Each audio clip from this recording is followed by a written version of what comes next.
imagine, if you will, just standing in this crowded room full of Americans. Okay, setting the scene. Right. And you've just walked in from the outside and you are completely, like, undeniably drenched. Oh, no. Yeah, it is an absolute torrential downpour out there. Like the kind of sideways, aggressive rain that just instantly ruins your shoes, flips your umbrella inside out, and leaves you utterly defeated. I know exactly the kind of rain you mean. The absolute worst. Totally. So you're shivering, right? Water is actively dripping from your nose onto the linoleum floor. And one of the Americans turns to you. Uh-oh. They look you dead in the eye, and with a completely straight face, they say, well, what beautiful weather we're having today. And that's the moment. Right. Because suddenly the entire room just erupts into laughter, and you were just standing there paralyzed with this puddle growing around your ruined shoes, and your internal monologue is just racing. You're probably thinking, like, wait, what did I miss? Exactly. You're thinking, wait, was that a joke? Am I supposed to laugh right now? Are they serious? What exactly just happened here? It is a moment of pure, unadulterated cultural panic. Yes. And, it's a scenario that plays out in various forms thousands of times a day across the country. You can practically see the gears grinding to a halt in someone's head as they try to translate not just the vocabulary, but the bizarre intent behind the words. Because the vocabulary is easy. Exactly. I mean, they know the definition of beautiful, they know the definition of weather, but the equation simply isn't adding up. It just doesn't make sense. And that feeling, that cultural whiplash, is exactly what we are here to cure today. For sure. Welcome to the Deep Dive. Yeah. Today, we are acting as your guides to decode what is arguably the single biggest source of confusion, like the most frequent catalyst for embarrassment and the ultimate hurdle for non-native English speakers interacting with Americans. The big one. Yep. We are pulling back the curtain on American humor. Because we really need to establish right up front that understanding this humor isn't just some fun, optional bonus skill. No, not at all. It's not an extracurricular activity you can just ignore once you've mastered the grammar. It is a fundamental, essential layer of daily communication. Right. It's everywhere. It completely permeates the workplace, the dating scene, customer service interactions, and, just casual friendships. Yeah. If you are missing the humor, you are quite literally missing the subtext of the entire culture. It's like you're watching a movie with the volume completely muted. That's a great way to put it. I was thinking about it like this. For anyone who has ever studied a second language, there's a distinct progression, right? Sure. You learn the grammar rules, you nail down the vocabulary, you perfect your pronunciation so you don't accidentally order a shoe instead of a fish at a restaurant. Always a good idea. Right. But trying to master the humor in a second language, right. That's like fighting the final boss in a video game. Oh, absolutely. Because you can have absolutely flawless textbook grammar, but humor demands cultural awareness, impeccable timing, and a deep understanding of subtext. And it's all happening simultaneously in real time. That final boss analogy is incredibly accurate, primarily because humor doesn't live in the textbook definition of words, right? Where does it live? It lives in the negative space between the words. Ooh, I like that. Yeah, it lives in shared cultural assumptions. And before we can even begin to decode how Americans joke, we really have to look at why they joke so constantly. Right. We have to understand the psychological and, honestly, the sociological function of humor in American society. So let's start right there at the foundation. Humor is a form of social currency. Yeah. Because why is everyone trying to be a comedian all the time? Yeah. What is the underlying drive there? Well, if we look at the sociological architecture of the United States, humor essentially serves three vital load-bearing purposes. Okay, what's the first one? First, it is a primary bonding mechanism. Makes sense. It's how intimacy is rapidly created between strangers or acquaintances. Laughing together signals a shared perspective, a shared reality. Right, it breaks the ice. Exactly. Second, it acts as a crucial stress reliever. Americans are culturally conditioned to use humor as a pressure valve to diffuse tension in awkward, difficult, or overly formal situations. Like breaking the tension in a quiet elevator or something. Yes, exactly that. And third, and perhaps most importantly, for anyone trying to navigate this landscape professionally or socially, humor serves as a highly visible marker of intelligence and social awareness. Now, that third point is fascinating to me because being funny genuinely elevates your social standing in the U.S. It really does. If you look at the most beloved coworkers in a corporate office, or the most charismatic, successful politicians, or Or even just the people who naturally draw a crowd at a neighborhood barbecue. They're almost always funny. Yes, they almost always have a very sharp sense of wit. It's treated as a virtue, almost like a quantifiable skill on a resume. It absolutely is considered a virtue in this culture. It's perceived as a sign of a nimble, adaptable mind. But, I actually have to push back on this a little bit. Go for it. Doesn't this constant underlying pressure to be funny or witty create a culture that is inherently performative? That's a fair question. I mean, if you are someone who is naturally more serious or earnest or literal, which, by the way, is highly valued in many other cultures, are you just undervalued in America? Well, Doesn't it get exhausting for people to feel like they always have to have a punchline locked and loaded just to survive a Tuesday morning staff meeting? that is a brilliant critique, and honestly, you're hitting on a friction point that frustrates a lot of newcomers. Right, because it sounds exhausting. It can absolutely feel exhausting and performative to an outsider. But here's the critical distinction we have to make. The goal isn't actually about being a stand-up comedian. You are not expected to deliver tight 5-minute monologues or perfectly structured setups and punchlines. In the American social ecosystem, humor is wielded as a tool for emotional intelligence.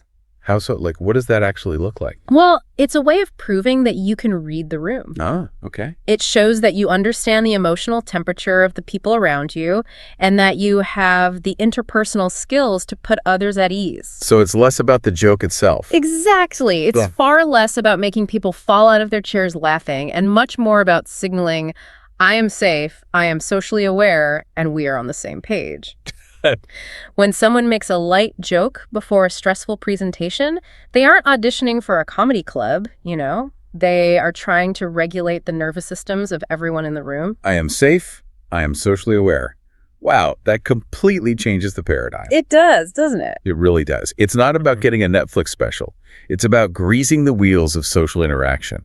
So, now that we understand the why that humor is this essential tool for connection and emotional regulation, how is that tool actually wielded in everyday conversation? Right, the mechanics. Let's get into those mechanics. Let's look at what we could call the trinity of American comedy. The big three. So we have sarcasm, self-deprecation, and deadpan. The heavy hitters. If you understand these three frameworks, you basically have the keys to the kingdom. Well, let's start with sarcasm, which is truly the bread and butter of American communication. Oh, it's inescapable. It really is. And at its core, the mechanism is relatively simple, right? It's basically just saying the exact opposite of what you actually mean. Linguistically, yes. But the psychological purpose behind saying the opposite is what actually matters. Okay, walk us through that. Sarcasm is usually deployed to criticize something indirectly or to express frustration in a way that remains socially acceptable. Right, like complaining without sounding annoying. Exactly. It allows the speaker to complain without sounding like a whiner. It's that pressure valve we mentioned earlier. Right, which brings us perfectly back to our opening scenario. The coworker walking into the torrential downpour and stating, "What beautiful weather we're having." A classic. Obviously, the weather is awful. The humor exists entirely in the friction between the words being spoken and the undeniable reality of the situation. And that friction is exactly where the trap lies for someone learning the culture. How so?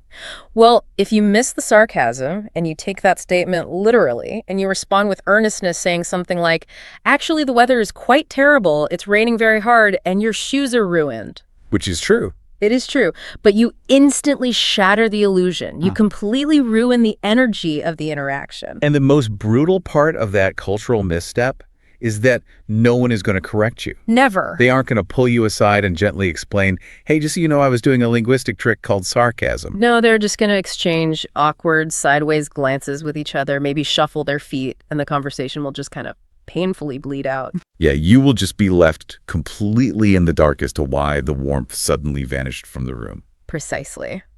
So the question for the listener becomes, how do you spot it? Right. What are the tells? If the words themselves mean the opposite of the intent, you cannot rely on the vocabulary.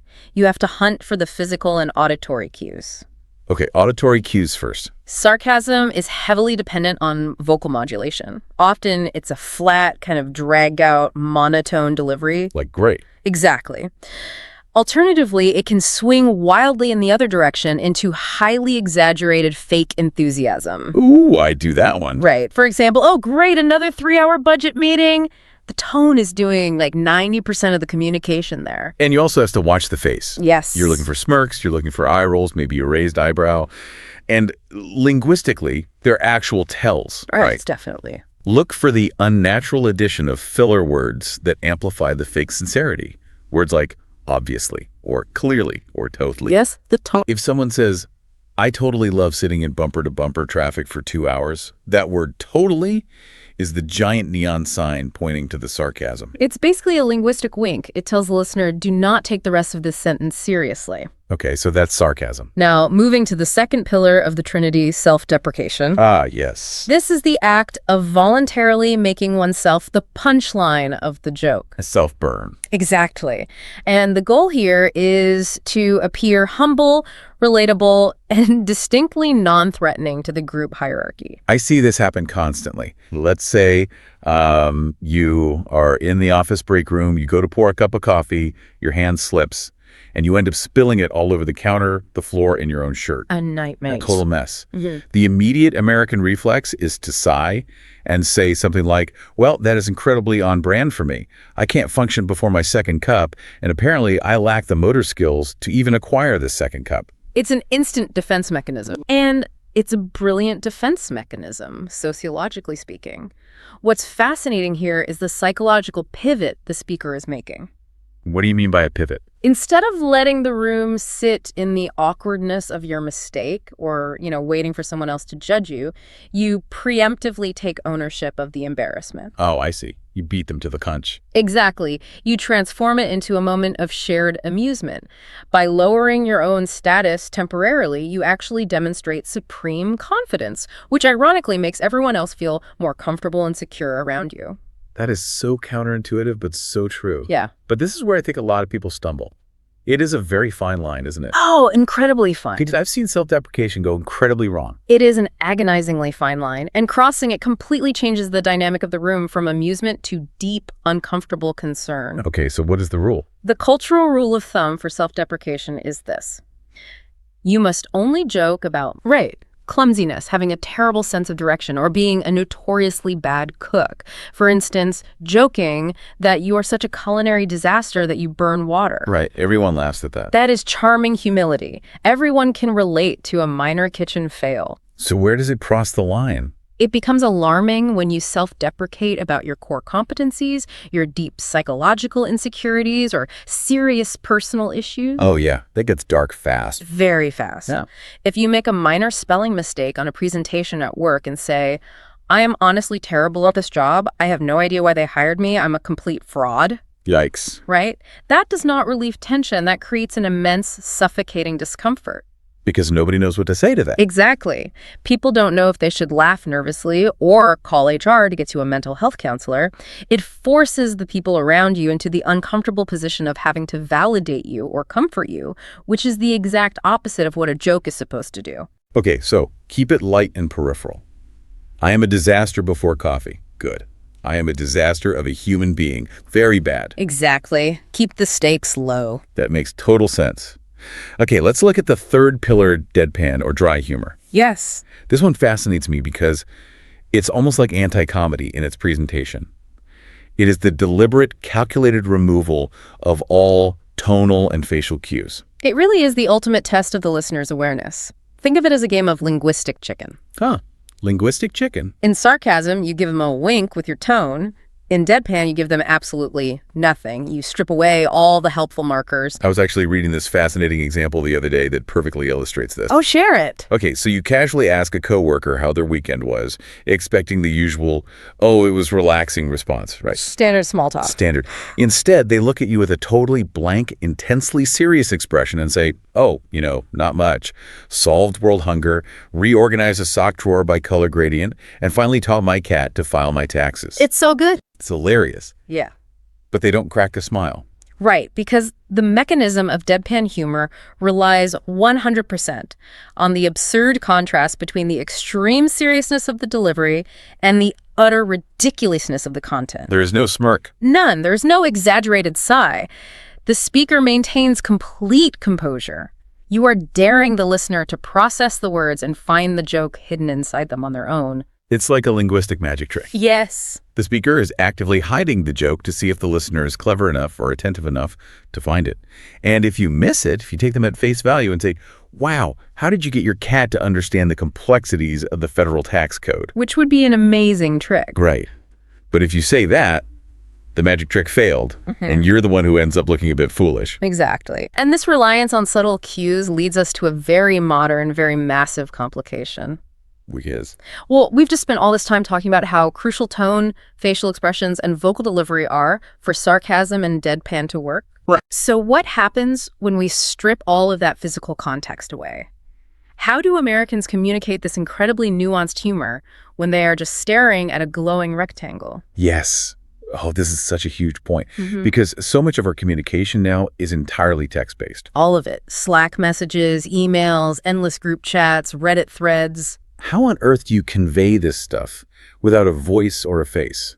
I mean, if deadpan is already hard in person, text-based deadpan feels impossible. Well, necessity is the mother of invention. Without vocal tone, Americans have organically developed a very specific, ever-evolving set of typographical markers to signal their intent. Like a secret code. They literally had to invent a visual language for sarcasm to prevent constant digital misunderstandings. And it's fascinating to look at the anatomy of written sarcasm.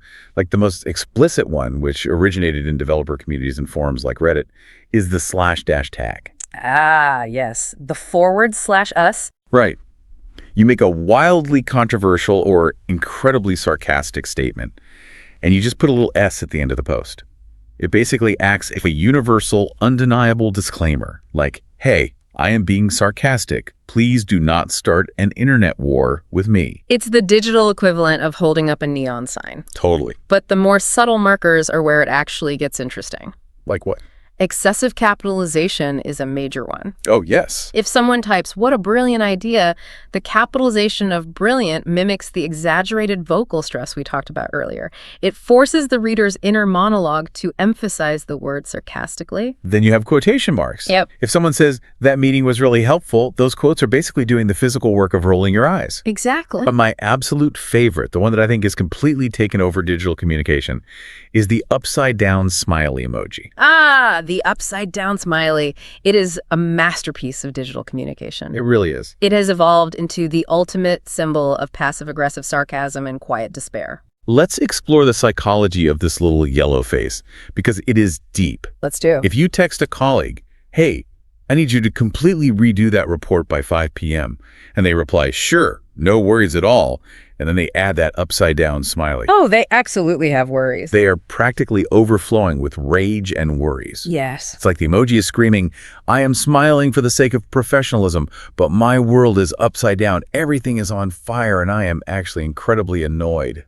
It perfectly encapsulates the American tendency to mask deep frustration with outward politeness. It really does. And this textual evolution brings us to an even larger digital phenomenon: meme culture and internet humor. Oh boy, this is a big one. It is, because this isn't just about punctuation or emojis anymore. It's about shared visual and textual references that carry incredibly dense, layered, ironic meanings. Memes are basically like a compressed zip file of cultural context. That is exactly what they are. Take the absolute classic example, the cartoon dog sitting at a table with a cup of coffee. I know exactly where you're going with this. And he's in a room that is completely engulfed in roaring flames.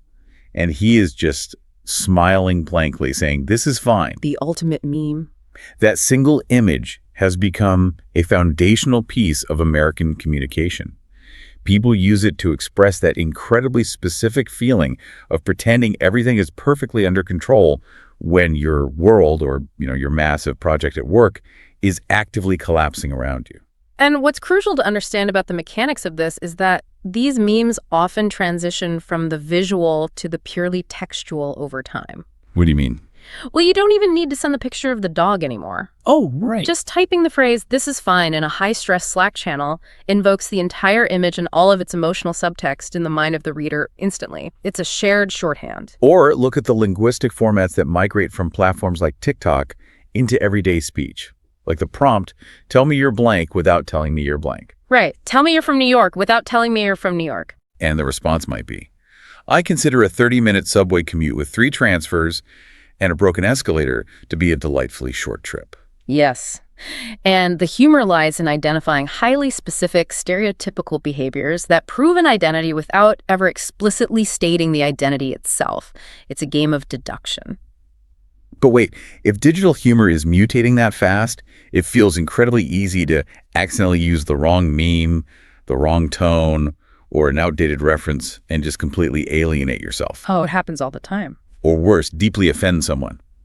Which makes me wonder, when does an innocent joke actually cross the line into hostility? That is the million-dollar question. How do Americans define that boundary?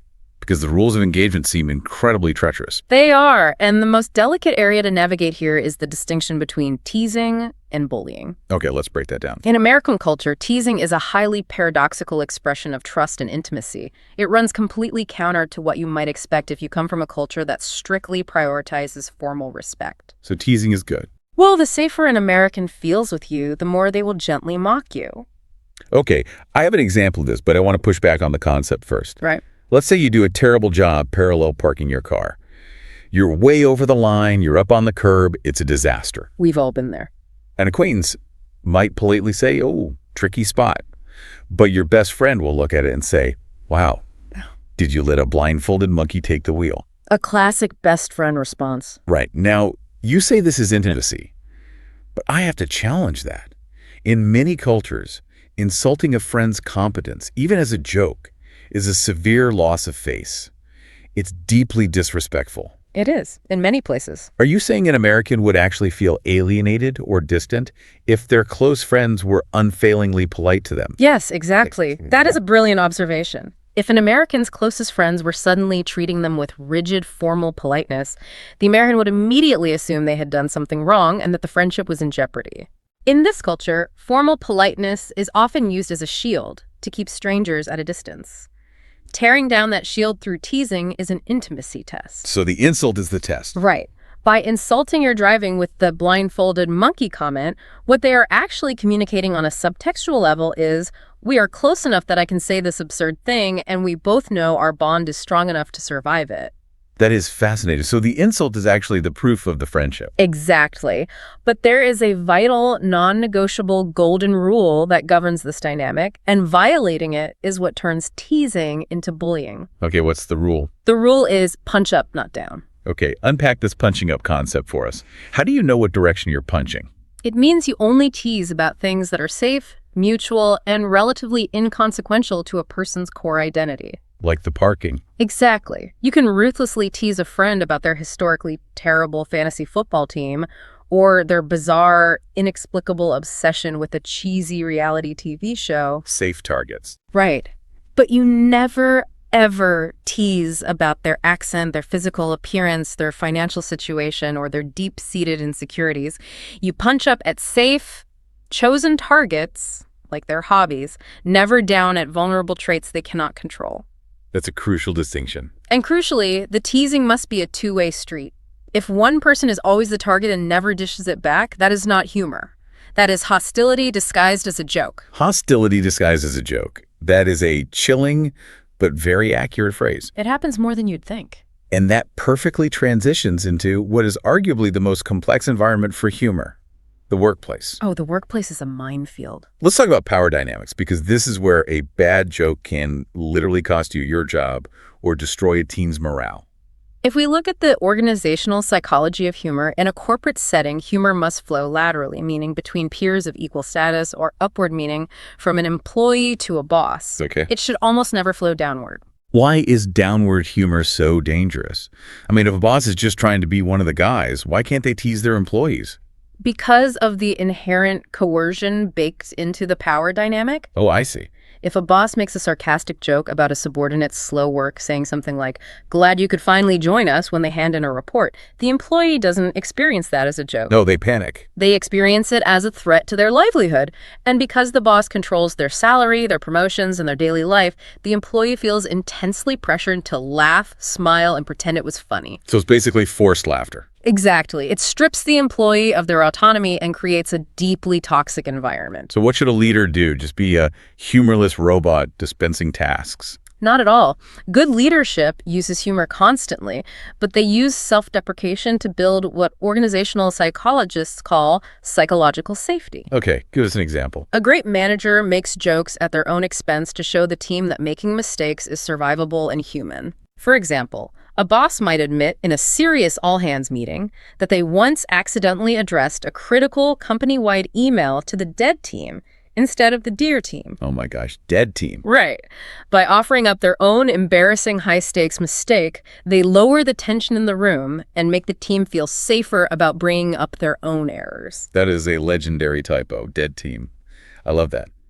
Now, what about job interviews? Because this is the ultimate high-wire act. It really is. On one hand, you want to show you have emotional intelligence, that you fit the culture, and that you're a pleasant person to work with. On the other hand, you really, really want the job. Is humor worth the risk when you're interviewing? Use it incredibly sparingly and keep it very, very mild. So no stand-up routines. A job interview is not an open mic night at a comedy club. Mild observational humor is acceptable and can even make you memorable. For example, if the interviewer mentions the office is very fast-paced and chaotic, you might smile and joke that you actually need a busy light on your desk because you get restless if you aren't actively working on 3 things at once. Ah, so it's a joke, but it actually highlights a positive, hireable trait. Exactly. What you must avoid absolutely under any circumstances is joking about salary, benefits, or criticizing your past employers under the guise of humor. Okay, so let's say the worst happens. Okay. You're at work, you tell a joke, you think it's perfectly safe, you follow all the rules, Yeah. and crickets. Just dead silence.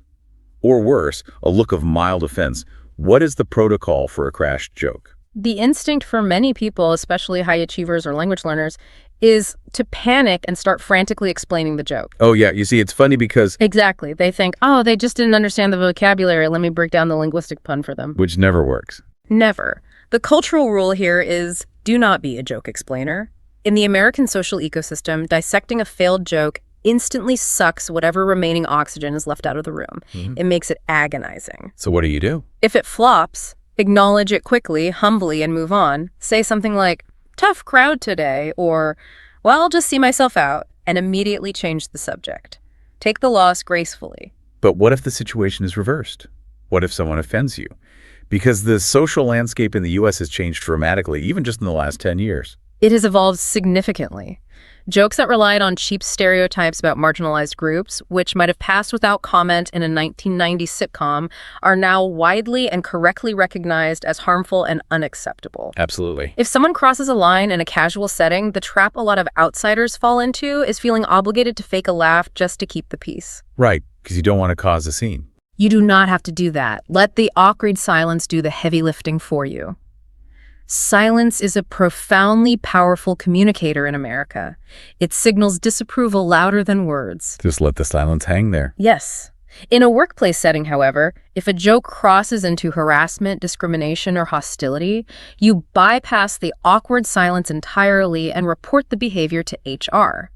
The culture has shifted to recognize that I was just joking is never a valid excuse for creating a hostile work environment. That is a very clear boundary. I do have a question about using humor constructively in tense situations, though. Sure. Can a joke actually fix a fight? Like if 2 people are really going at it, can humor resolve actual genuine conflict? This is a nuanced area. Humor acts as a fantastic de-escalator for minor tension. Just minor. Right. Let's say 2 coworkers are bickering playfully over how to organize a massive spreadsheet, and you can feel the energy getting a little tight and frustrated. A third coworker might lean over and ask, should I go pop some popcorn for this, or are you 2 wrapping up the debate? It breaks the spell of the argument, pulls them out of their tunnel vision, and reminds them that they are making a big deal out of nothing. It works beautifully there. But I'm sensing a but coming. But if the conflict involves a serious ethical violation, a profound personal betrayal, or a massive systemic failure at work, using humor is disastrous. Oh yeah, don't joke about that. If someone just lost a major client, making a joke about having more free time now signals that you are deeply out of touch and not taking the severity of the issue seriously. It comes off as deeply dismissive and wildly inappropriate. You have to match the tool to the severity of the problem. Match the tool to the severity. That is a great guiding principle. All right, let's zoom out from the psychology and look at the geography. Let's do it. Because just as the rules of humor change depending on who is in the room with you, they also change entirely depending on where you are in the U.S. and when the speaker was born. Absolutely. The United States isn't a monolith. It has incredibly distinct regional and generational dialects of humor.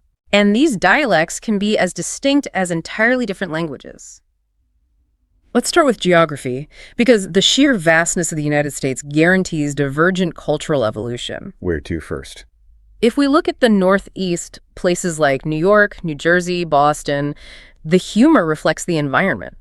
It is incredibly fast, very sharp, and often highly confrontational. Confrontational humor. That sounds like an oxymoron to a lot of people. How is confrontation funny? In places with extreme population density and relentlessly fast-paced lifestyles, efficiency is prioritized above all else, even in humor. Okay, give us an example. The classic example is the subway interaction.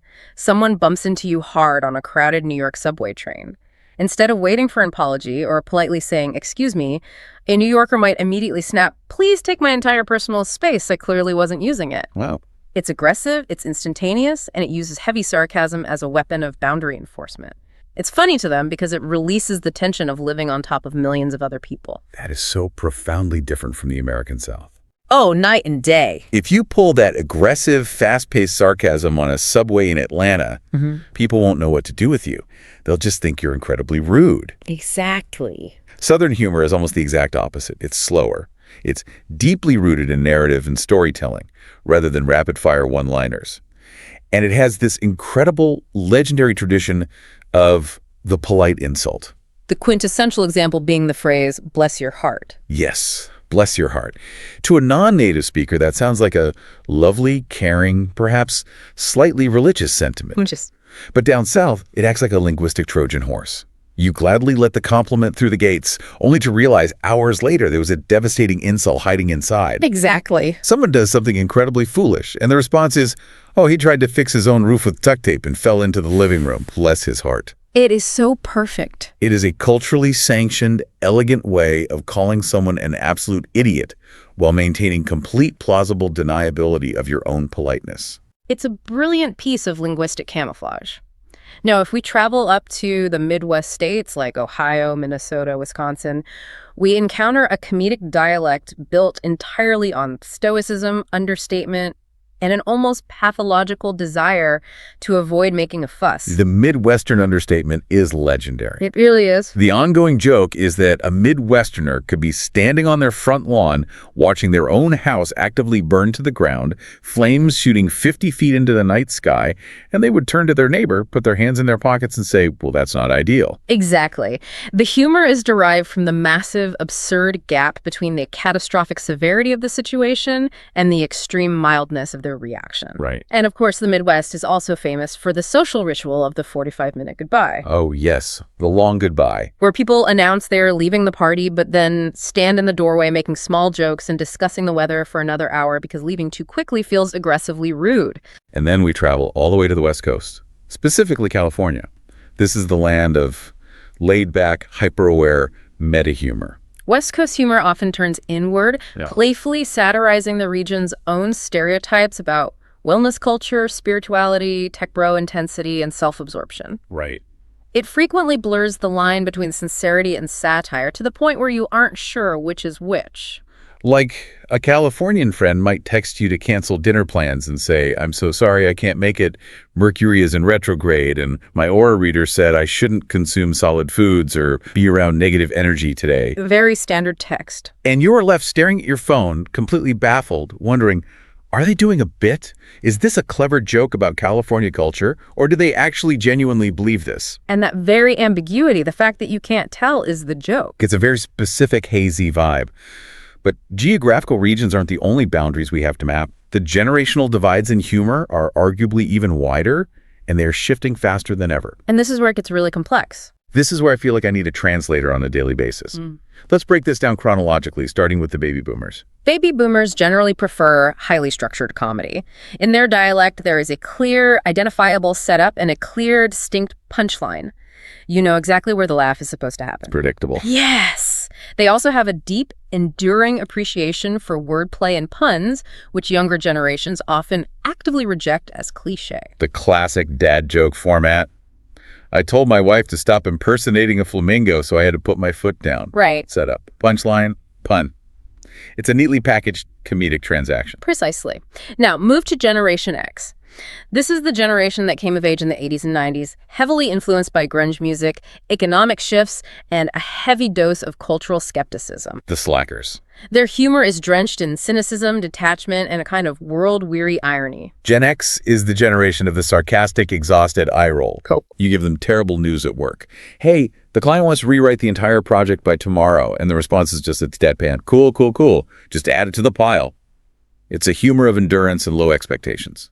Then we have millennials. Millennial humor is heavily shaped by being the first generation to grow up entirely intertwined with the internet, but it's also deeply colored by economic frustration, multiple recessions, and a persistent sense of existential dread. The classic millennial joke is deeply self-deprecating about their financial reality. They use extreme hyperbole to cope with genuine systemic anxiety. Exactly. The joke goes, I would love to buy a house, but unfortunately I bought a piece of avocado toast and an iced coffee in 2017, so my credit is ruined forever and I will rent until I die. It takes a genuine societal critique and wraps it in self-mockery. And finally, Generation Z. Gen Z. What's fascinating from a sociological perspective is that Gen Z humor has largely abandoned the traditional structure of a joke entirely. It is absurdist, it is highly chaotic, and it relies heavily on a concept called post-irony. Okay, you have to explain post-ironic and daddyism here, because when we look at Gen Z memes, it genuinely feels like looking at alien artifacts.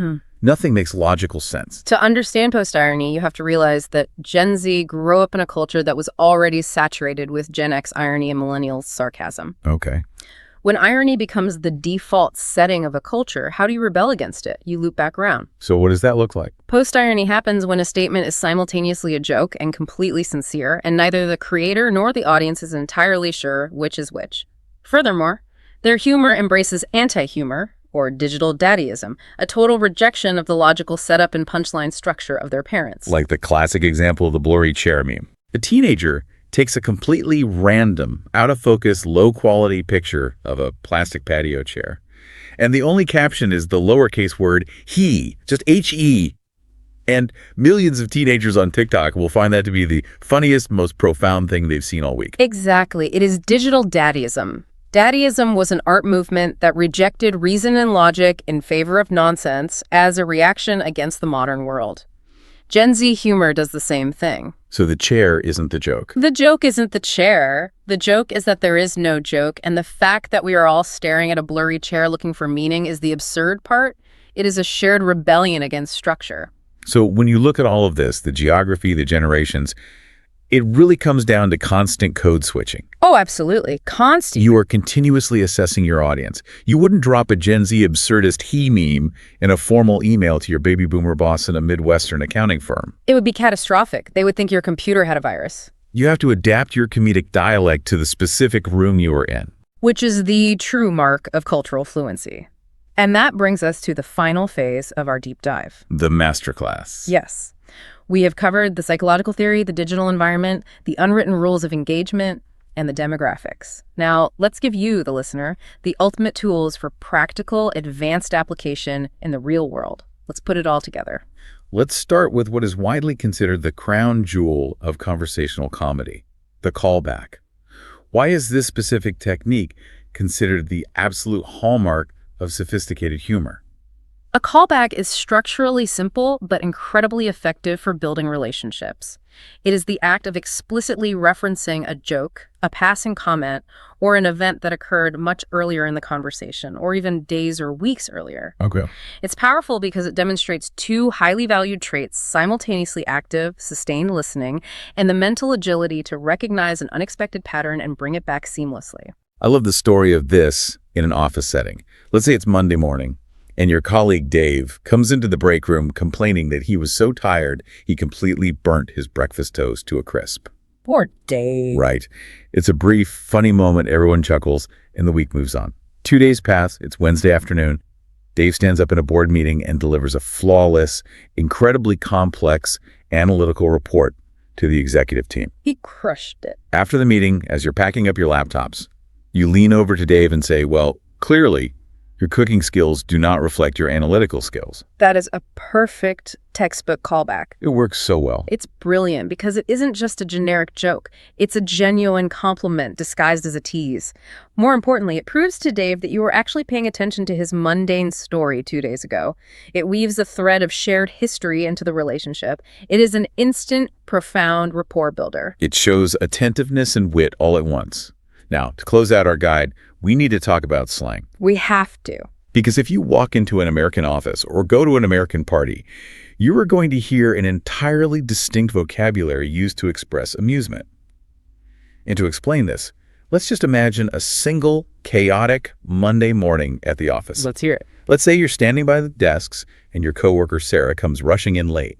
She drops her bag, sighs, and says, "My alarm didn't go off. I stepped in a puddle and I forgot my laptop charger." And your other coworker just nods sagely and says, "That tracks." Let's pause the story there to decode that. Okay. That tracks literally means that makes complete logical sense based on past evidence.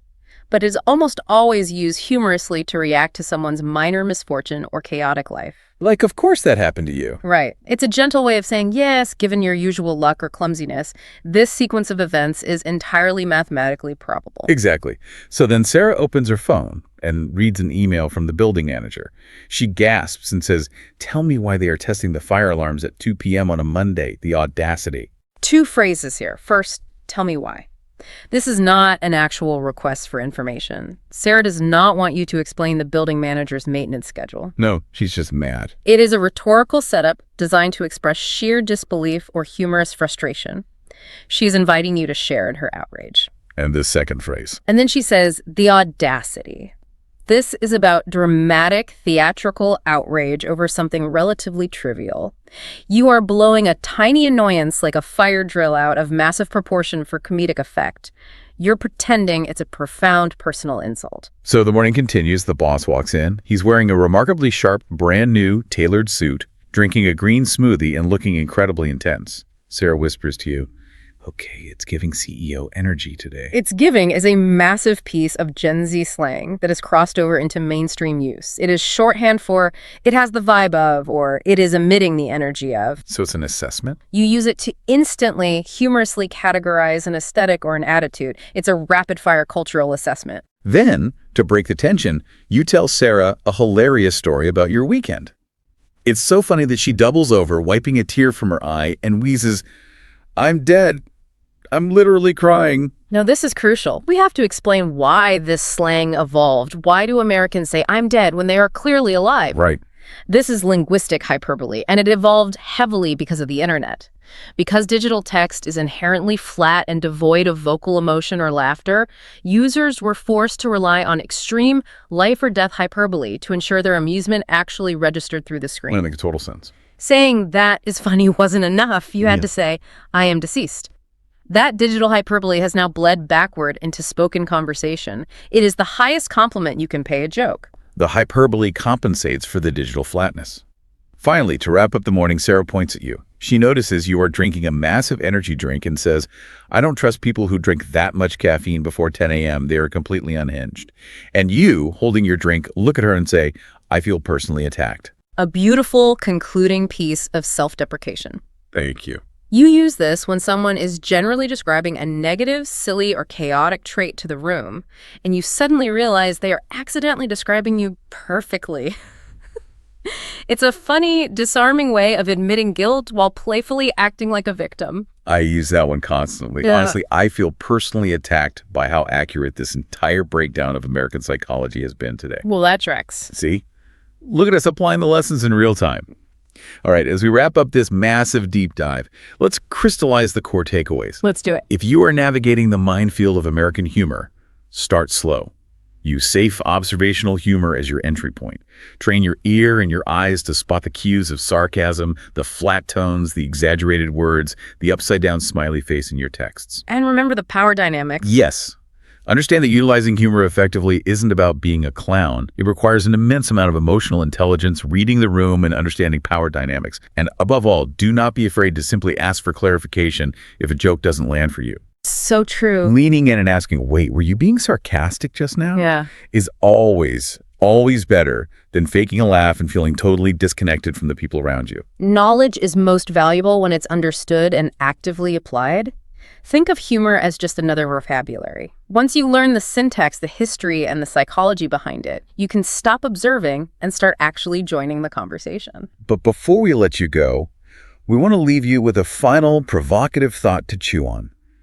Something we didn't explicitly cover today, but that naturally flows from everything we've discussed about the internet and comedy. The big question. We've spent the last hour dissecting how American humor relies so heavily on hyper-specific cultural references, regional attitudes, fleeting internet memes, and intensely generational slang. It is a highly localized, rapidly mutating phenomenon. But what happens is the world becomes increasingly frictionlessly connected through social media. Will the internet eventually act as a giant cultural blender, creating a single, homogenized global sense of humor? Are we heading toward a future where a teenager in Tokyo, a boomer in Texas, and a barista in Berlin all laugh at the exact same absurd, post-ironic picture of a blurry chair because they all share the exact same digital culture? It's a possibility. Or is the exact opposite going to happen? Will humor infinitely fracture into millions of tiny, incomprehensible, hyper-niche microcultures? Are we heading toward a world where you can only possibly understand a joke if you belong to the exact same obscure online community of 500 people? The internet connects our devices, but are we coming together, or are we just building taller, more confusing comedic walls? It's a fascinating paradox to consider. The internet connects us all instantly, but it might just isolate our punchlines permanently. Something for you to mull over the next time you see a seemingly random, deeply confusing joke scrolling across your feed. Thank you so much for joining us on this deep dive today. We hope the next time you are standing in a room dripping wet from the rain and someone tells you the weather is beautiful, you'll know exactly how to smile, roll your eyes, and fire back a perfect callback. Keep exploring, keep analyzing the hidden culture around you, and we will see you on the next deep dive. Imagine you're sitting at, a dimly lit table on a first date. Okay, setting the scene. Right. The conversation is flowing, the food is great, you are feeling really confident. Then your phone vibrates. Oh, no. Yeah.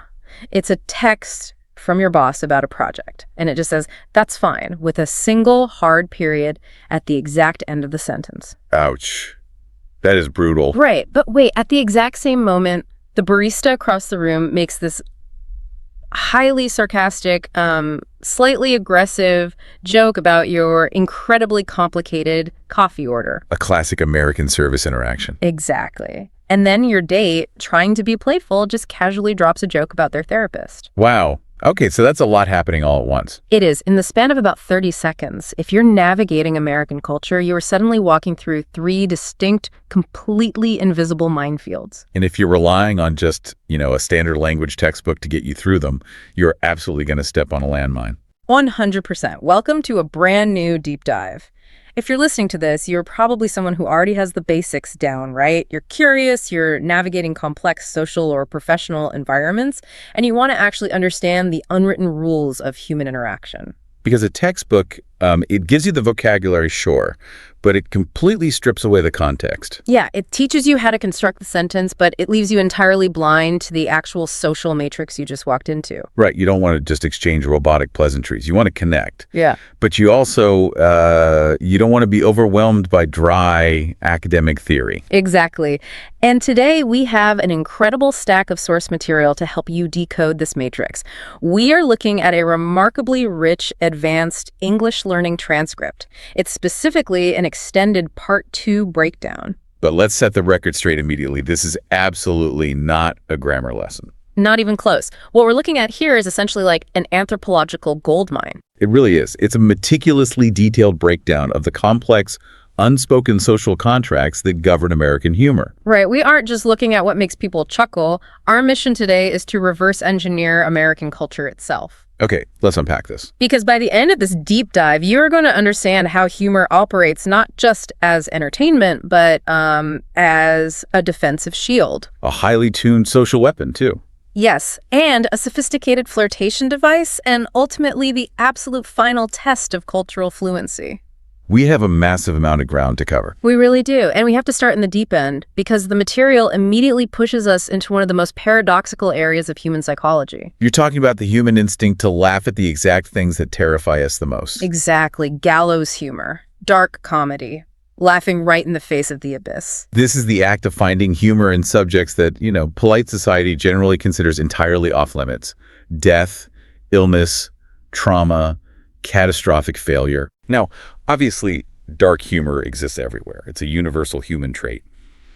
But looking through our sources, what really stands out is the highly specific, deeply functional role it plays within American culture. Yeah, it's not just like edgelord comedy. It's a vital coping mechanism. It's an absolute necessity for survival in certain environments. The breakdown highlights high-stress professions specifically. We're talking about healthcare workers, first responders, military personnel. And even overwhelmed tech workers who are just, staring down, crushing impossible deadlines. Right. When you are operating in an environment where the stakes are literally life and death, or where the pressure is just psychologically unsustainable, the human brain simply cannot maintain a state of pure panic indefinitely. Or profound grief, for that matter. It will break.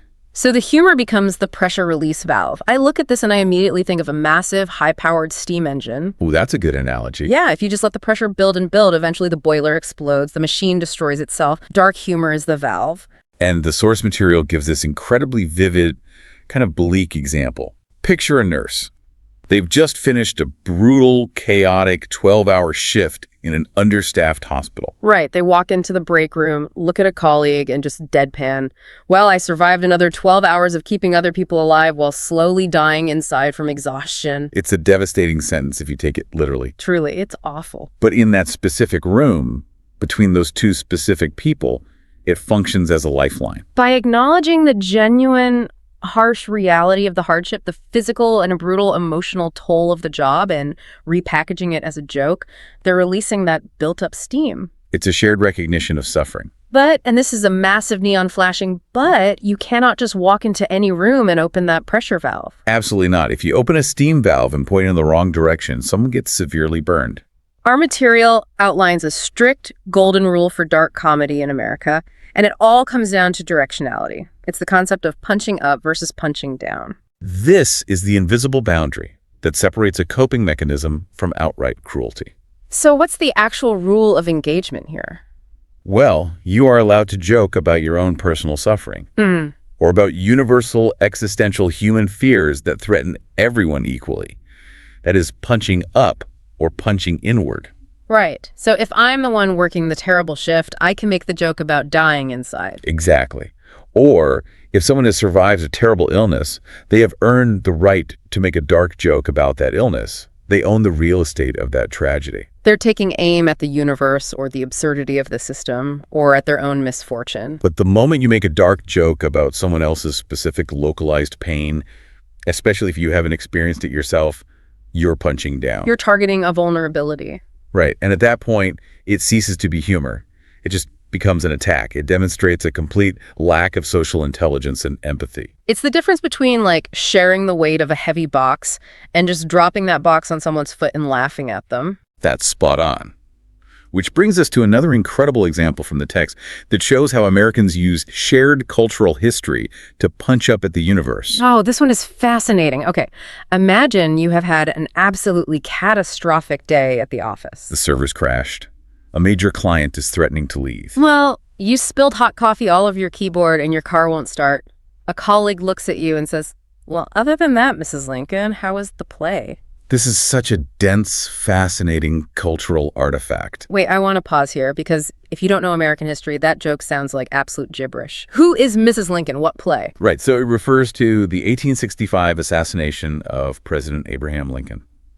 He was shot in the head while sitting next to his wife, Mary Todd Lincoln, watching a comedy play at Ford's Theater. It is arguably one of the most solemn, consequential, and tragic moments in the history of the United States. And yet, it's being used as a punchline for a bad Tuesday at a corporate office. Why? How is that not incredibly offensive to people? Because the humor lives entirely in the vast, absurd disparity between the two events.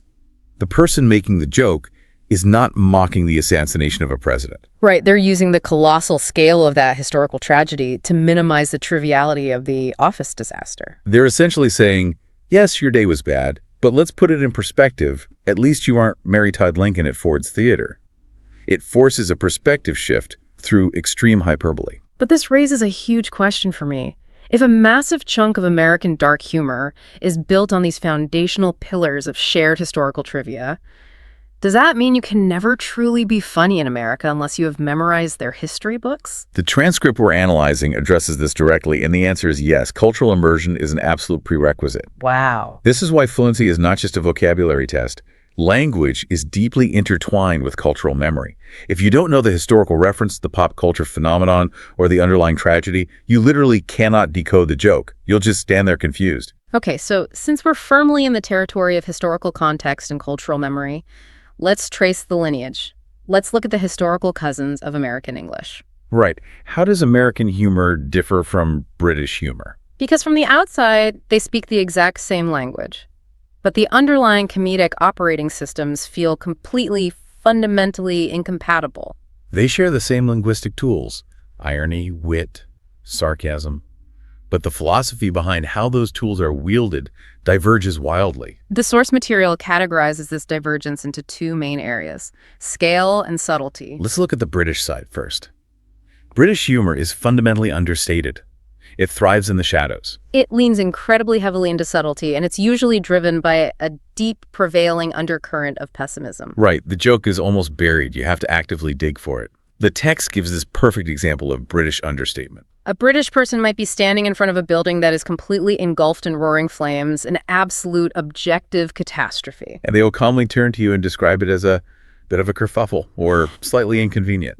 The comedic mechanism operating there is the extreme understatement. The human brain recognizes the cavernous, absurd gap between the severity of the reality and the incredibly mild, polite vocabulary being used to describe it. That friction is what generates the laugh. The British don't need to scream that the building is on fire. The fire speaks for itself. Now, compare that to American comedy, which is practically the exact opposite. It is loud, it is broad, it is vastly more physically expressive. An American comedian isn't going to understate the fire. They're going to run around waving their arms, screaming about the fire. And then probably trip over a fire hose for physical effect. Exactly. Yeah. But why is there such a massive difference in energy? Because it points to a much deeper, foundational, philosophical difference between the two cultures. Specifically, it reveals how each culture processes the concept of failure. Let's examine the narrative arc of failure in British comedy.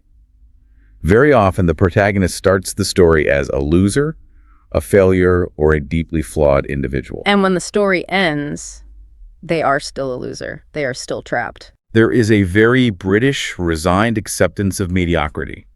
Life is fundamentally disappointing, the class system is rigid, and that is just the way it goes. The ultimate example of this is the original British version of the television show The Office, created by Ricky Gervais. It is brilliant, but it is incredibly bleak. It's quiet, it's painfully cringe-inducing, and the characters are fundamentally stuck in their miserable lives. There's no escape. Exactly.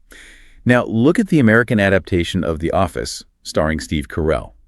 The American version took the same premise, but completely altered the DNA. It's louder, the pacing is faster, it's significantly warmer, and it relies heavily on slapstick physical comedy. But the most crucial change is the narrative arc. American comedy almost universally demands a redemption arc. Wait, really? Is that a hard rule? Because I can think of some cynical American shows. There are exceptions, of course, but the overarching cultural mandate is optimism. The protagonist in an American comedy might start out as a bumbling, incompetent fool, but by the finale, they've learned a lesson. They've grown, they find love, or they get the promotion, or they at least become a slightly better person. American audiences have a very low tolerance for pure, unredeemed nihilism. Because the entire culture is built on the myth of the American dream. The idea that no matter how bad things are, through hard work or personal growth, things will inevitably get better. Our source material points out that this relentless, aggressive optimism completely permeates their humor. And that optimism directly dictates how they deliver sarcasm. This is where miscommunications happen constantly. Because British sarcasm is rooted in that cultural pessimism and understatement, it is often delivered completely dry. Deadpan. The facial expression remains perfectly neutral, the vocal tone is flat, and there are absolutely no physical cues to indicate that a joke is being made. Which is an absolute trap for an American. The text highlights that Americans will frequently take British sarcasm completely literally because they're waiting for a signal that never comes. When an American is being sarcastic, they make absolutely sure you know they're doing it. They broadcast it. They use highly exaggerated melodic vocal tones. They might roll their eyes dramatically. They might physically use air quotes with their fingers. I love the analogy used in the breakdown for this. It compares the two styles to the difference between a paper cut and a baseball bat. It's a brilliantly accurate metaphor. The British sarcastic comment is the paper cut. You barely feel it happen. It's thin, sharp, and it might take a few seconds before you realize you're bleeding. The American sarcastic comment is the baseball bat. You see it swinging from a mile away. It makes a loud noise on impact, and there is no ambiguity about what just happened. Both of them can hurt, but the delivery mechanisms are worlds apart. Speaking of things that hurt, let's pivot from the broad macro-level national differences and zoom way, way in.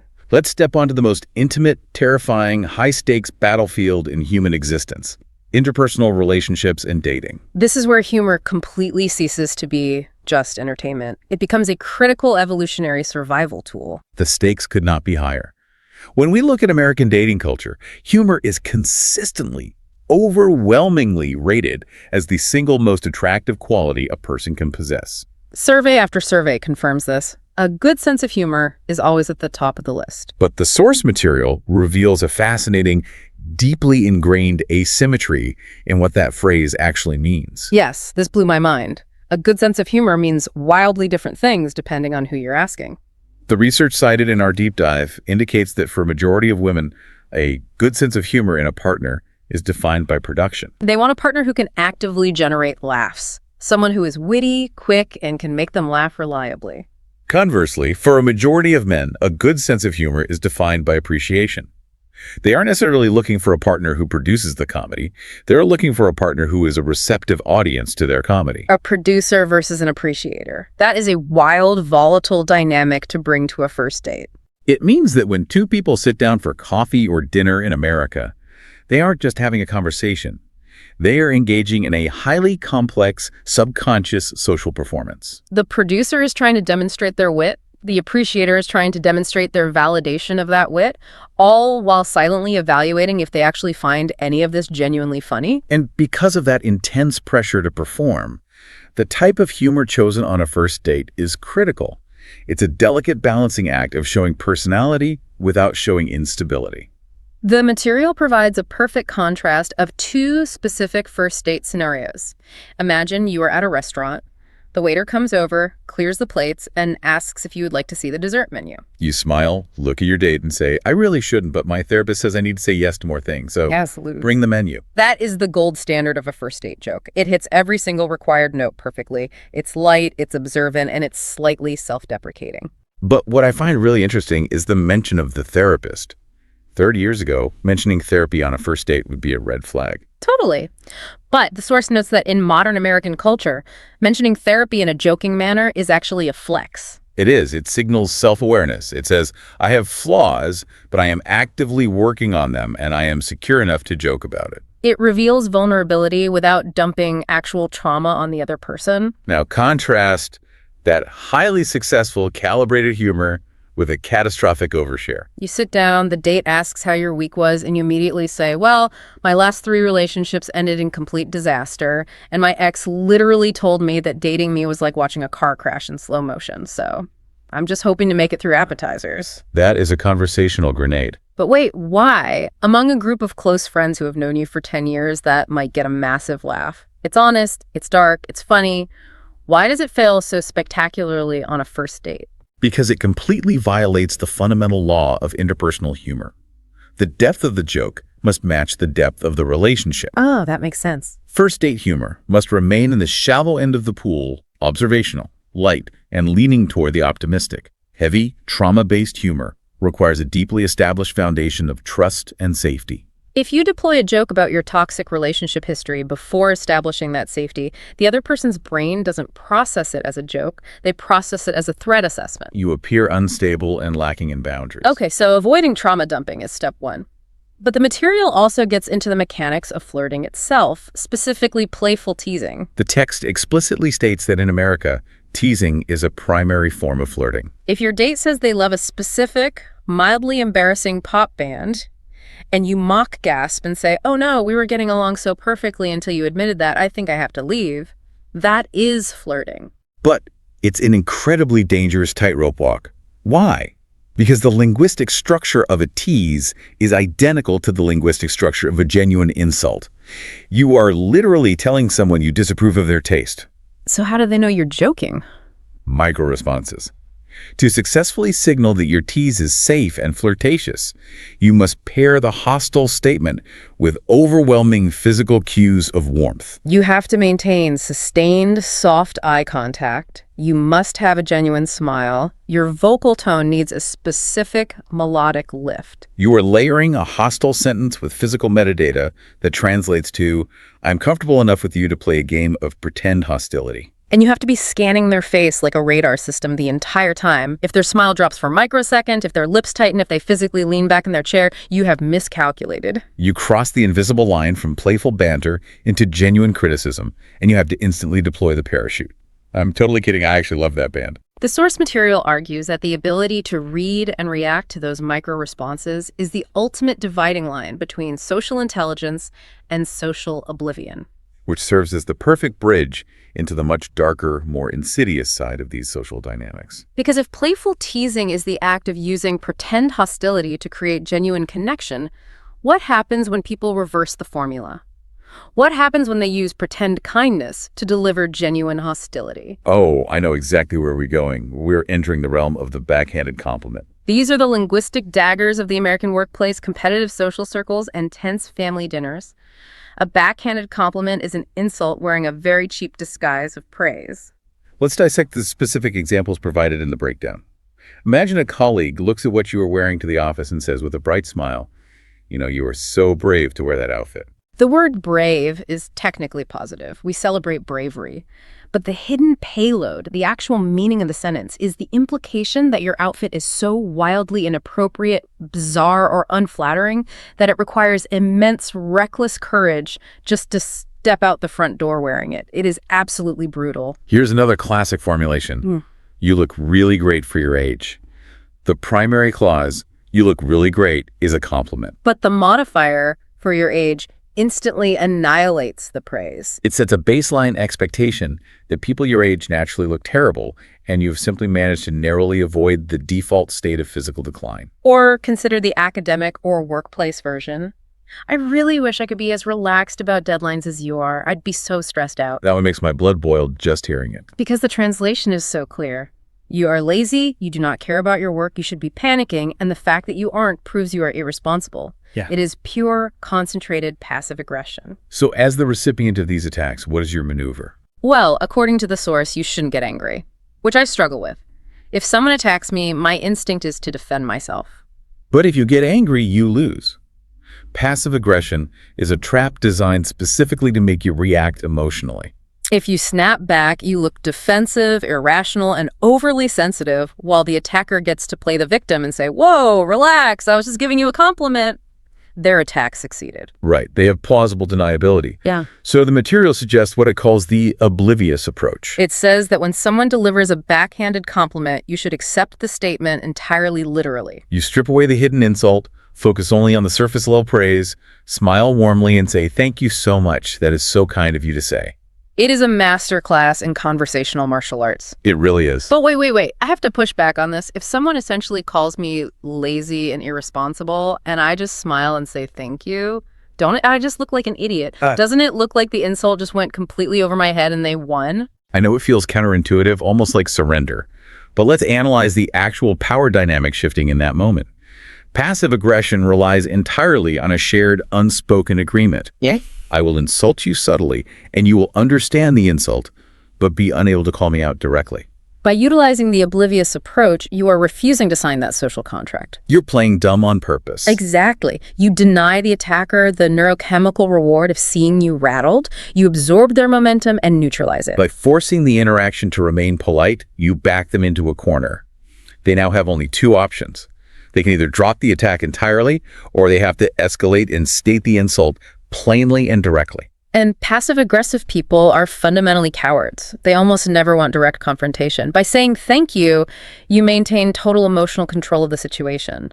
You disarm the bomb by refusing to acknowledge it's a bomb. That is deeply Machiavellian, and I love it. Okay, so if the backhanded compliment is the complex mechanism Americans use to keep people out of their territory or to establish dominance, how do they let people in? Let's transition to the mechanics of belonging. How do you prove you are part of the tribe? The primary linguistic mechanism for demonstrating absolute belonging in American culture is the inside joke. The source breakdown describes the inside joke as the essential glue that holds American friendships, families, and close-knit teams together. An inside joke is essentially a micro-language that only makes sense to the specific people who are physically present when the original funny event occurred. The material uses a single word as an example. Tuesday. Imagine you are sitting at a dinner table with a group of friends and someone just casually says the word Tuesday. Suddenly, 3 people at the table burst into uncontrollable hysterical laughter. To you, the outsider, the word Tuesday is completely neutral. It contains zero comedic value. But for that specific in-group, that single word acts as a hyperlink to a shared memory. Maybe 5 years ago, something incredibly ridiculous, chaotic, or embarrassing happened to them on a Tuesday. But the actual memory almost doesn't matter anymore, right? Precisely. The humor of the original event fades over time. What remains is the function of the joke. Laughing at Tuesday is no longer about the event. It is a ritual of tribal confirmation. Every time they laugh at that word, they are subconsciously looking at each other and saying, we share a history, we survived that thing together, we are an exclusive unit. Which is a beautiful thing for the people inside the bubble. But man, it is profoundly isolating if you are the new person. Imagine you just started a new job where you're meeting your partner's oldest friends for the first time. You are desperate to make a good impression, and they spend the entire evening cracking up at random coded phrases, and you are just sitting there in total silence, feeling like an alien. It triggers a deep evolutionary anxiety of being cast out of the tribe. So what is the strategy? How does the outsider survive the inside joke? The material is very explicit about what not to do. Under no circumstances should you ever fake an understanding. Do not force a fake laugh. The human brain has specialized neural pathways dedicated to detecting inauthentic laughter. We can spot a fake smile from across a room. Right. If you fake laugh and they realize you're faking it, you look deeply insecure, you confirm your status as an outsider, and you guarantee you will never learn the actual context. You lock the door from the outside. The recommended outsider strategy is to lean into your exclusion, but frame it with genuine, enthusiastic curiosity. You don't retreat. You smile, look at the group, and say, okay, I am completely lost, but I clearly missed something amazing. What is the story behind Tuesday? That is brilliant because it flips the dynamic. People love recounting their origin stories. Telling the lore behind the inside joke to a fresh audience is almost as much fun for them as the joke itself. You are giving them a stage, and more importantly, by asking for the story, you are actively petitioning to be brought into the fold. You are asking for the map. And this cultural desire for social warmth, for feeling included, extends far beyond intimate friendships. It bleeds directly into the uniquely American expectation of customer service. Oh, absolutely. The performative friendliness of the American service industry. If you travel to many parts of Europe or Asia and go to a coffee shop, the interaction is highly efficient and strictly transactional. You state your order, you hand over the money, they hand over the coffee, you leave. No one is expected to smile. But in America, the social expectation is entirely different. The breakdown paints a very specific picture. You walk up to the counter and order an incredibly complex drink, an iced half-calf oat milk latte with exactly 2 pumps of sugar-free vanilla. Instead of just taking the order, the American barista might lean over the counter, sigh dramatically, and joke, listen, I'm going to need an advanced engineering degree to build this thing, but challenge accepted. That is such a uniquely American cultural artifact. The worker is using gentle observational humor to break the monotonous rhythm of their shift, to build immediate superficial rapport with a stranger, and to create a positive consumer experience. But let's really dissect this. Let's talk about the American service industry smile, because it is a highly complex mask. When that barista smiles and makes that joke, is it genuine human warmth? Is it a professional obligation mandated by corporate policy? Or is it deeply suppressed rage at having to deal with entitled customers all day? Psychologically speaking, it's frequently a highly volatile mixture of all three. They are performing emotional labor. Here's where it gets really interesting for me. It is the unspoken social contract between the worker and the customer. Because as the customer, you are absolutely not allowed to just stare at them blankly. You are expected to play your role in the scene. You are supposed to laugh, reciprocate, and acknowledge your own absurdity. You say, I know, I am the worst, I'm totally high maintenance, but I promise I tip well. By playing along, you validate their humanity. You acknowledge that they are not just a coffee-dispensing robot. Even if both of you know the interaction is slightly performative, it temporarily transforms a cold, capitalistic transaction into a brief moment of genuine human friction. It greases the wheels of a highly individualistic society. It makes the friction of daily life tolerable. But all of this, the micro-expressions of flirting, the tone of voice in a backhanded compliment, the shared laughter of a barista, relies entirely on physical presence. So we have to ask the critical question. How do these incredibly nuanced, unwritten rules translate to the digital world? They translate by mutating. When you remove the human face, the tone of voice, and the physical context, you create a vacuum. And humans abhor a communication vacuum. So Americans have essentially invented an entirely new, complex digital dialect to encode emotion into plain text. Let's dive into texting, emojis, and memes. Because the rules here are completely different, yet the penalties for breaking them are just as severe. Let's start with typing style. How does an American signal that they are relaxed and joking over a text message? The material points out a fascinating grammatical rebellion. Deliberate disregard for proper grammar has become the primary tool for conveying a casual, amused tone, specifically typing in all lowercase letters. Right. If a friend tells me a crazy story and I reply, I literally cannot believe you did that, with absolutely no capitalization, it signals that I am relaxed. I am laughing. The lack of formal structure removes the intensity from the statement. It's the digital equivalent of lounging on a couch. But if casual lowercase typing signals warmth and amusement, what happens when you introduce rigid formal grammar into a casual group chat? You summon the most terrifying punctuation mark in the modern English language, the passive-aggressive period. It is a profound linguistic evolution. For centuries, in formal written English, the period has been entirely neutral. It's just a traffic sign that says, this thought has concluded. But in the fast-paced, fragmented world of American texting culture, taking the time to add a period to a short, standalone message completely transforms its meaning. It turns a neutral statement into a weapon. Let's break this down because the anxiety this causes is so real. If I text a friend and say, hey, I'm running 20 minutes late to dinner, and they reply with, that's fine, with no punctuation, I breathe a sigh of relief. We are good. But if they reply with, that's fine, with a hard period at the end, my stomach completely drops. I instantly know they are furious. Because in an environment where punctuation is optional, the inclusion of the period becomes a deliberate, hostile act. It implies a harsh finality. It signals a refusal to continue the conversation warmly. It's the digital equivalent of slamming a door in someone's face. That's fine means, okay, that's fine means this is absolutely unacceptable and I am silently judging your entire character. We are literally witnessing the real-time creation of an entirely new set of punctuation rules based entirely on emotional subtext. The period has been weaponized. And the innovation doesn't stop with punctuation. We have developed a complete system of emotional hieroglyphics, emojis. Americans have taken standard, generic emojis and assigned them a highly complex, constantly evolving comedic vocabulary. The source material provides a vital glossary for this, and it's crucial to understand that very few emojis are used literally anymore. Let's examine a few. Take the upside-down smiley face. The absolute king of passive aggression. Precisely. It's the universal indicator for sarcasm, irony, or a state of passive resignation. If someone texts, just spilled coffee on my laptop and lost my presentation, and puts the upside-down face, the emoji softens the complaint. It signals that the situation is a disaster, but they are choosing to view it as absurd rather than throwing a tantrum. What about the skull emoji? Because objectively, a human skull should mean danger, poison, or death. In the digital dialect, it's pure hyperbole. It means I am dead, as in that joke was so incredibly funny that I have literally died from laughing. It replaces the outdated LOL. Similarly, the loudly crying face emoji, the one with the massive waterfalls of tears, is almost never used to convey actual, genuine grief. Right, if someone dies, you do not send the loudly crying emoji. That would be wildly inappropriate. Exactly. It's used to indicate being overwhelmed by positive emotion.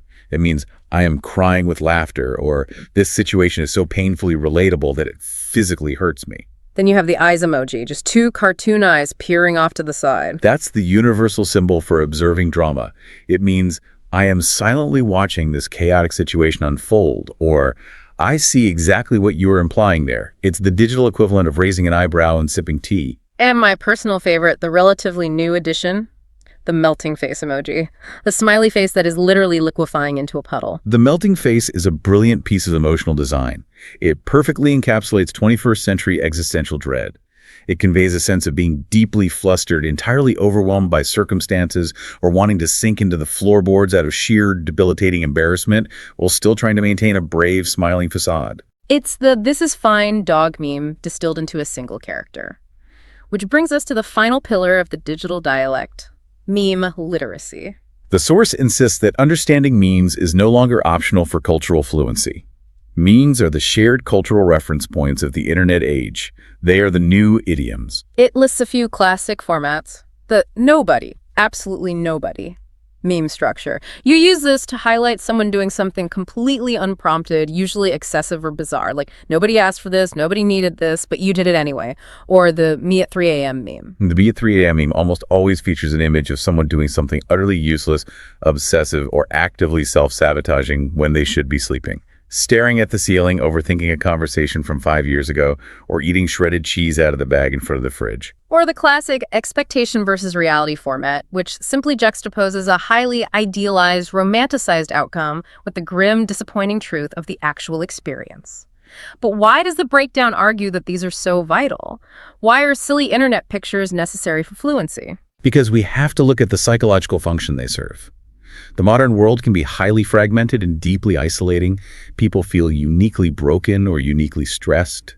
Memes tap into shared, universal, mundane frustrations. When millions of people laugh communally at a meme about self-sabotaging their own sleep schedules, it creates an instant, massive digital in-group. It relieves the anxiety of isolation. It makes the individual feel seen, understood, and less alone in their daily struggles. It's communal coping. Okay, we have covered the private battlefields. We've talked about first dates, the break room, and the subtle warfare of the group chat. Now, I want to scale this way, way up. Let's transition from the smartphone screen to the massive public arenas where humor is used strategically to influence millions of people at the exact same time. Let's look at politics and commerce. The source material addresses political humor head-on. And it is vital to acknowledge that political satire is deeply, inextricably intertwined with American culture. It is practically a national pastime. You see it everywhere, Saturday Night Live, the monologues of late-night television hosts, viral political cartoons, TikTok trends. It's unavoidable. However, the breakdown provides a very strict, non-negotiable warning for anyone trying to navigate this landscape. And I want to be incredibly clear right now for you listening. We are not taking any political sides here. We are impartially reporting the sociological advice given in the source material. And that advice frames political humor as a highly dangerous, volatile social tool. The explicit rule given to the reader is this: do not make political jokes in mixed company, and absolutely never make them in the workplace. It is an active minefield. The reason it is so dangerous is rooted in the very mechanics of how a joke works. We established earlier that humor requires shared context, but political humor requires something much deeper. It requires shared values. A joke that perfectly and hilariously highlights a perceived absurdity to one political faction will be viewed as a deeply offensive, bad faith attack by another. Because in a polarized environment, political humor isn't just about making people laugh. It functions as social commentary. It's used to validate an ideological stance and to delegitimize the opposition. Exactly. Therefore, performing a political joke outside of a known, ideologically agreeable audience is a massive social risk. If you misread the room, you aren't just unfunny, you become the enemy. So, practically speaking, if you are at a networking event or a family barbecue and someone drops a highly charged political joke into the conversation, what's the play? The safest, most culturally fluent play is the hard pivot. You do not engage with the premise of the joke, you do not argue, and you do not fake a laugh. You acknowledge the tension smoothly and change the channel. Wow, yeah, politics is incredibly intense right now. Anyway, did you guys catch the end of the game last night?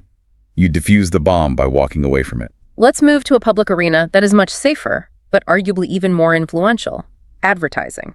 Specifically, the phenomenon of Super Bowl commercials. Advertising in America is a multi-billion-dollar, hyper-competitive industry, and humor is universally recognized as its absolute most potent vehicle for persuasion. But the strategy has shifted dramatically over the last couple of decades. We've moved entirely away from the traditional, straightforward product pitch. Right. It used to be an announcer in a suit standing next to a car listing its features and fuel efficiency. Buy this because it is good. But modern consumers, particularly younger demographics, have developed an intense... Why does that work? Why reward a company for insulting its own product? Because it builds an incredible amount of trust. By acknowledging the actual lived reality of the consumer's experience, the late-night craving the brand steps off its corporate, authoritative pedestal. It speaks to the audience eye to eye, on a human level. It breaks the fourth wall of marketing. It says, we get the joke. And this strategy extends perfectly into how brands behave on social media today. Look at the creation of entire brand personas on platforms like Twitter. Let's talk about the Wendy's Twitter account. It's legendary. It does not act like a corporate press office issuing sterile statements. It acts like an aggressive, witty, slightly unhinged stand-up comedian. The breakdown highlights a specific viral interaction. A rival fast food burger chain tweeted something boasting about their product. The Wendy's account responded with just 2 words. That's cute. It is devastatingly dismissive. It's the digital equivalent of a condescending pat on the head. And it generated millions of dollars in free publicity, trending globally, because people couldn't believe a corporation spoke like a sarcastic teenager. Which brings us to one of the most mind-blowing, elegant connections made in the entire source document. To explain why those 2 words were so effective, the text reaches back 400 years and quotes William Shakespeare, specifically a line from Hamlet. Brevity is the soul of wit. I'm just marveling at that. The idea that a foundational literary rule written for an Elizabethan stage perfectly explains the viral mechanics of a fast food burger chain's social media post in the 21st century. The shorter the joke, the sharper the blade. That's cute. Boom. Done. It perfectly demonstrates that while the mediums of communication constantly change and evolve from the globe theater to a smartphone screen, the underlying psychological laws of human attention, surprise, and comedic timing remain absolutely identical. And this profound realization leads us into the final and undoubtedly the most crucial segment of our deep dive. We have spent the last hour analyzing the system. We have mapped the matrix. Now we need to talk about application. How do you, the listener, actually survive and thrive within this environment? Because theory is great, but reality is messy. Let's start with the worst-case scenario. We have thrown a massive amount of complex, nuanced rules at you today. What happens when you are physically in the room, someone makes a joke, the cultural reference flies completely past you, and you are left staring blankly? We established the cardinal rule earlier. Do not fake a laugh. Faking a laugh is social suicide. It makes things incredibly awkward and ensures you never learn the context. So if you can't fake it, what are your actual options? The source offers a menu of highly graceful, highly effective recovery strategies. The first is the curious approach. You lean in confidently, smile, and say, okay, I clearly missed something good, fill me in. You are asking to be included. The second is the self-deprecating approach. You take the burden of the awkwardness onto yourself. You chuckle and say, wow, that one went completely over my head. I am operating on slow internet today. And the third, which is arguably the most powerful for someone navigating a new culture, is the cultural honesty approach. You state plainly, I feel like that is a cultural reference I haven't learned yet. What is the backstory? I absolutely love the cultural honesty approach. It is so disarming because it immediately turns a moment of potential embarrassment or ignorance into an invitation for a cultural exchange. You're not failing. You are actively investigating their world. People respect that immensely. And occasionally, you don't need to deploy a verbal strategy at all. Sometimes the most powerful move is to simply hold a confident, warm smile and let the moment pass. Silence is only awkward if you allow it to be. But the ultimate goal of learning all this isn't just to survive other people's humor. It isn't just about dodging landmines. The goal is to develop your own authentic comedic voice in a new cultural landscape. And the source makes a beautiful, empowering point here. It emphasizes that having a cross-cultural perspective is not a deficit. It is not a handicap. It is an absolute superpower. You possess a critical lens that native speakers simply do not have. Native speakers are entirely blind to the absurdities of their own culture because it is the water they swim in. You are the fish who just jumped into the bowl and can clearly see that the water is neon green. Yes, you can see the matrix from the outside. Look at some of the most successful comedians operating in America today, people like Trevor Noah or Hassan Minhaj.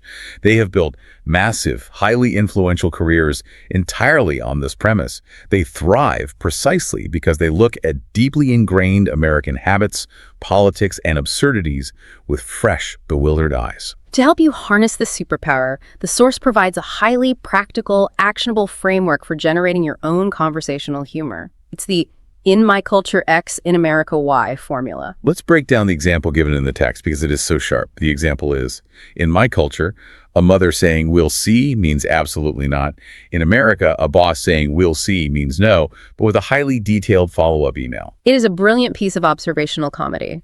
It takes a universal human truth, the polite, cowardly rejection, and filters it specifically through the lens of the American corporate reality.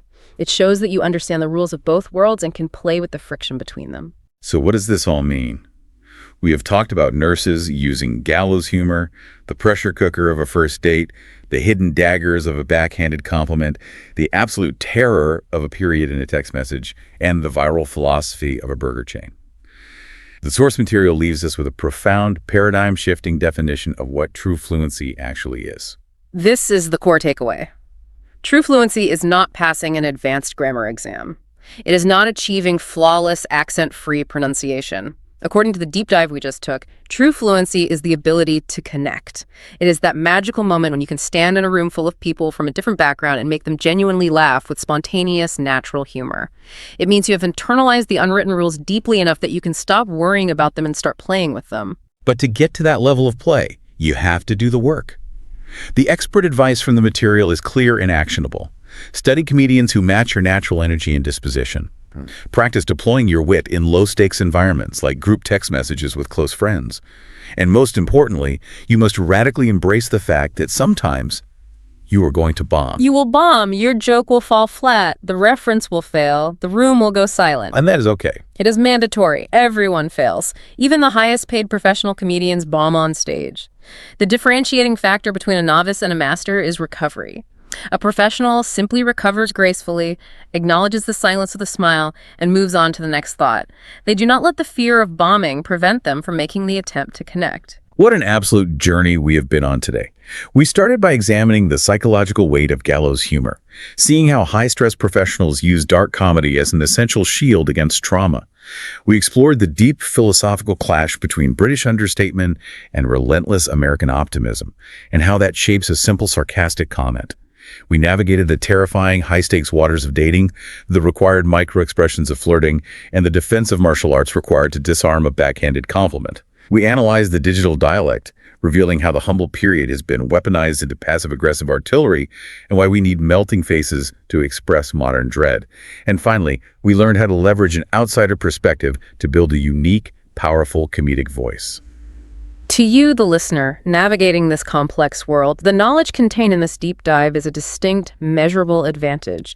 You are no longer just memorizing vocabulary words or rigid sentence structures. You are actively decoding the social matrix. You are moving beyond the mere transmission of information and stepping into the vital, messy, beautiful realm of genuine human connection.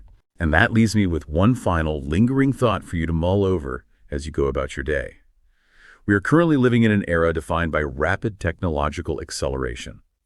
Artificial intelligence can write incredibly complex essays, it can translate languages with flawless grammatical precision, and it can pass medical and bar exams. But if true cultural fluency is ultimately defined by humor, if it requires understanding the heavy weight of historical tragedies, reading the subtle, terrified micro-expressions on a first date, feeling the shared communal pain of a 3 a.m. meme, and precisely calibrating the sarcastic sting of a melting face emoji, will AI ever truly be able to master it? Or will the ability to look at another human being, read the room, and share a spontaneous, genuinely funny inside joke remain the ultimate unbreakable boundary of human connection? Something to think about the next time you send a text. Thank you so much for joining us on this deep dive. Stay curious, keep playing with the rules, and we will catch you next time.